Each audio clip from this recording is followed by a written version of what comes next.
I think doctors, certainly after the Women's Health Initiative, maybe before, were at sea about a consensus of what to offer women.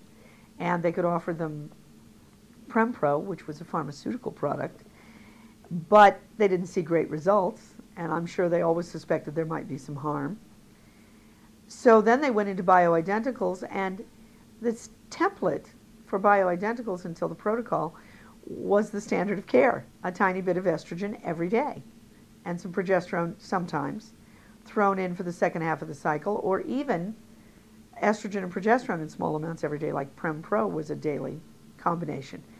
And I think the doctors went with that because it seemed like the standard of care might be safe. What I tried to create in the Wiley protocol was a turnkey system. The Wiley protocol comes prepackaged, color-coded for compliance. The doctors have a clinical practice guidelines manual with symptoms and answers in it.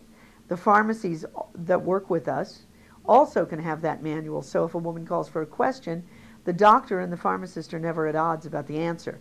I did all this standardization of dose modification and packaging and pricing and methods and materials so it could be studied, because the government, when I testified before the Senate, their big objection was there's no point in studying bioidenticals. They're given too many ways. Any pharmacist will make anything they want, say anything they want, charge anything they want. And doctors, for the most part, would make it up as they go along, unless they stuck to the template that mirrored Premarin and Prempro. So I did all this so it could be studied, but doctors tell me it's very easy because of that. They know what they're sending out, they know what the women are taking, they know what results to expect. And that is science. That's the way science is supposed to be done. No variables.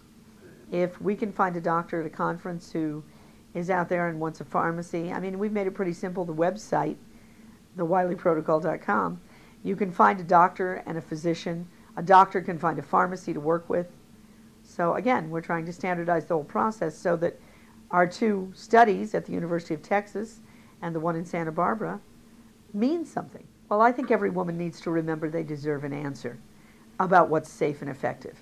And if your doctor can't tell you something is safe and effective, do your own homework.